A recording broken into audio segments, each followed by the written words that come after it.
빨간 부채, 파란 부채.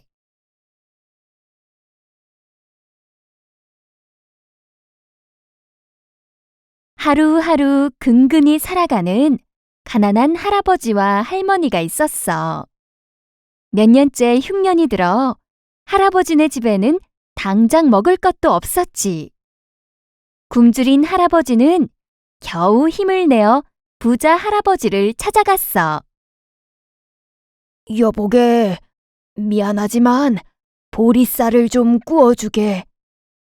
구워간 보리쌀을 어떻게 갚을 건가? 매일 나무를 한 짐씩 해서 갖다 주겠네. 부자 할아버지는 못 믿어하면서도 보리쌀 한 바가지를 빌려주었어. 어느 날 밤 할아버지네 집에 나그네가 찾아왔어. 주인 계시오? 지나가는 나그네인데 하룻밤만 재워주시오. 어서 들어오시지요. 할아버지와 할머니는 나그네를 반갑게 맞이했지. 그러고는 구워온 보리쌀로 정성껏 죽을 끓여 대접했어. 다음 날 할머니가 아침 밥상을 차려 나그네가 묵은 방으로 가보니 나그네는 온데간데 없고 빨간 부채와 파란 부채가 이불 위에 덩그렁 놓여 있었어. 아니, 얼마나 바쁘면 인사도 없이 갔을까. 이런, 부채도 놓고 갔네. 할머니는 부채를 할아버지에게 갖다 주었어. 빨간 부채가 참 곱기도 하네. 할아버지는 빨간 부채를 살살 붙이기 시작했어. 그런데 부채를 붙일수록 코가 점점 늘어나더니 방문을 뚫고 나갈 만큼 길어졌지 뭐야. 아이고, 영감! 큰일 났어요. 코가 작대기처럼 늘어났어요. 할머니가 놀라 소리쳤지. 영감, 얼른 이 파란 부채를 붙여봐요. 빨리요. 할아버지는 잔뜩 겁먹은 얼굴로 파란 부채를 살살 붙였어. 그러자 늘어났던 코가 점점 줄어들더니 원래대로 돌아왔지. 코가 늘어났다 줄어들었다 하는 걸 보니 요술 부채가 틀림없어요. 요술 부채를 잃었으니 나그네가 얼마나 애가 탈까. 다음에 만나면 꼭 돌려줘야겠소. 다음 날 아침에 할아버지는 약속대로 나무 한 짐을 지고 부자 할아버지에게 갔어. 혹시 가는 길에 나그네를 만날까 싶어서 빨간 부채와 파란 부채도 들고 갔지. 자네, 그게 웬 부채인가? 할아버지는 요술 부채에 관해 이야기해 주었어. 이야기를 들은 부자 할아버지는 빨간 부채와 파란 부채가 탐이 났지. 잘하면 큰 돈을 벌 수 있을 것 같았거든. 여보게, 빌린 보리쌀 값으로 그 부채를 내놓게나. 안 되네. 이 부채는 내 것이 아닐세. 주인 이름 부채니 갖는 사람이 임자 아닌가? 난 보리쌀 값으로 이 부채를 꼭 받아야겠네. 부자 할아버지는 요술 부채를 획 낚아채더니 뒤도 안 돌아보고 가버렸어. 집으로 돌아온 부자 할아버지는 얼른 부채를 붙여보았어. 할아버지의 말 그대로 빨간 부채는 코를 점점 늘어나게 하고 파란 부채는 코를 점점 줄어들게 했지.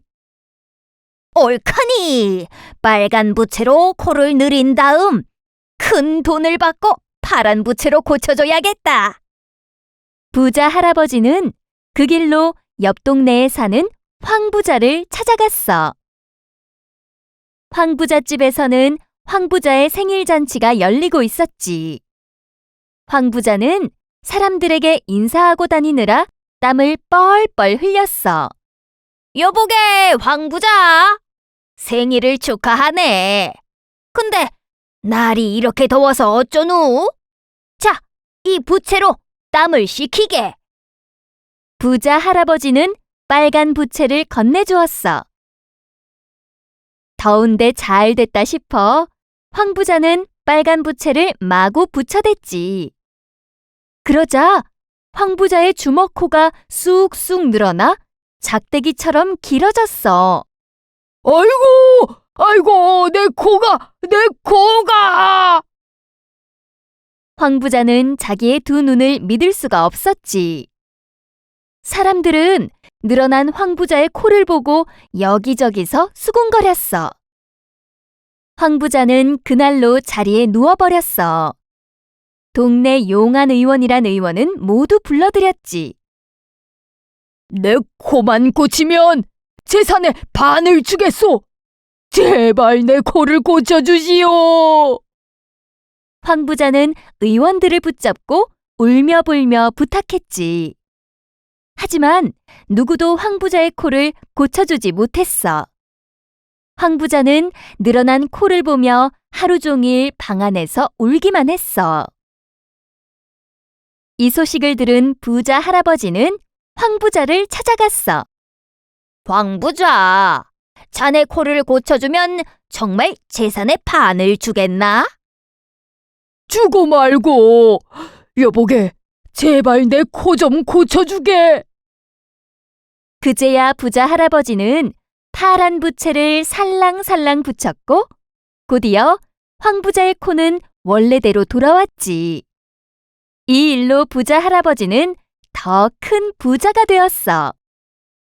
하루는 부자 할아버지가 엉뚱한 생각을 했어. 빨간 부채를 붙이면 코가 얼마나 길어질까?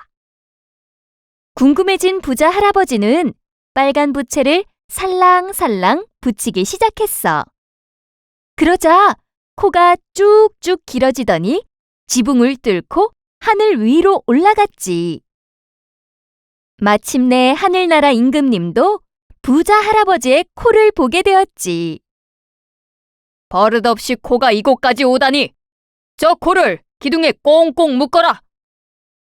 선녀들은 임금님의 명령대로 부자 할아버지의 코를 하늘 기둥에 친친 동여매었어.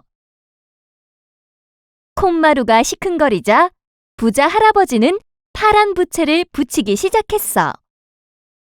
하지만 코가 하늘 기둥에 묶인 탓에 몸이 둥실둥실 하늘로 떠오르지 뭐야.